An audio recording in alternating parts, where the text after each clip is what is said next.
चार स्तंभ युवा, गरीब, महिला और किसान सभी को एम्पावर करेगा।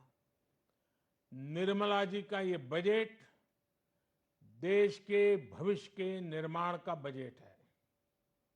इस बजट में 2047 के विकसित भारत की नींव को मजबूत करने की गारंटी है। मैं निर्मला जी और उनकी टीम को बहुत बहुत बधाई देता हूं। साथियों, इस बजट में युवा भारत की युवा आकांक्षाओं का, भारत की यंग एस्पिरेशंस का प्रतिबिंब है। बजट में दो महत्वपूर्ण निर्णय लिए गए हैं। रिसर्च और इनोवेशन पर 1 लाख करोड़ रुपए का फंड बनाने की घोषणा की गई है। बजट में स्टार्टअप्स को मिलने वाली टैक्स छूट के विस्तार का भी ऐलान किया गया है।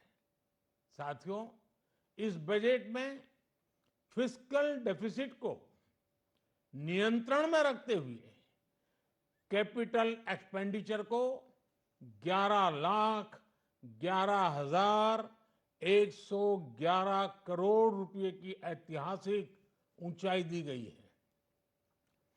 अर्थशास्त्रियों की भाषा में कहें तो एक प्रकार से स्वीट स्पॉट है। इससे भारत में 21वीं सदी के आधुनिक इंफ्रास्ट्रक्चर के निर्माण के साथ ही युवाओं के लिए अनगिनत रोजगार के नए अवसर तैयार होंगे। बजट में वंदे भारत स्टैंडर्ड की 40,000 आधुनिक बोगियां बनाकर उन्हें सामान्य यात्री ट्रेनों में लगाने का ऐलान किया गया है। इससे देश के अलग अलग रेल रूट पर करोड़ों यात्रियों में आरामदायक यात्रा का अनुभव बढ़ेगा। साथियों, हम एक बड़ा लक्ष्य तय करते हैं, उसे प्राप्त करते हैं और फिर उससे भी बड़ा लक्ष्य अपने लिए तय करते हैं। गरीबों के लिए हमने गांवों और शहरों में 4 करोड़ से अधिक घर बनाए। अब हमने 2 करोड़ और नए घर बनाने का लक्ष्य रखा है। हमने 2 करोड़ महिलाओं को लखपति दीदी बनाने का लक्ष्य रखा था। अब इस लक्ष्य को बढ़ाकर 3 करोड़ लखपति दीदी बनाने का कर दिया गया है। आयुष्मान भारत योजना ने गरीबों की बहुत मदद की है। अब आंगनवाड़ी और आशा वर्कर, उन सबको इस योजना का लाभ मिलेगा।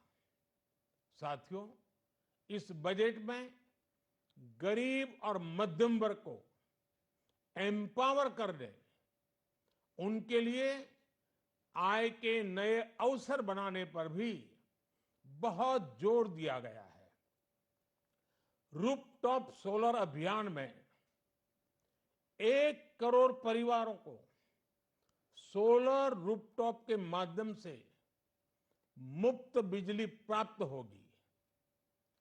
इतना ही नहीं, सरकार को अतिरिक्त बिजली बेचकर लोगों को 15 से 20 हजार प्रति वर्ष की आय भी होगी और ये हर परिवार को होगी। साथियों, आज जिस इनकम टैक्स रेमिशन स्कीम की घोषणा की गई है, उससे मध्यम वर्ग के करीब 1 करोड़ लोगों को बड़ी राहत मिलेगी। पिछली सरकारों ने सामान्य मानवी के सिर पर दशकों से ये बहुत बड़ी तलवार लटका कर रखी थी। आज इस बजट में किसानों के लिए भी बहुत महत्वपूर्ण और बड़े निर्णय लिए गए हैं। नैनो डीएपी का उपयोग हो, पशुओं के लिए नई योजना हो, पीएम मत्स्य संपदा योजना का विस्तार हो और आत्मनिर्भर ऑयल सीड अभियान हो, इससे किसानों की आय बढ़ेगी और खर्च कम होगा। मैं एक बार फिर सभी देशवासियों को इस ऐतिहासिक बजट के लिए शुभकामनाएं देता हूं। बहुत बहुत धन्यवाद।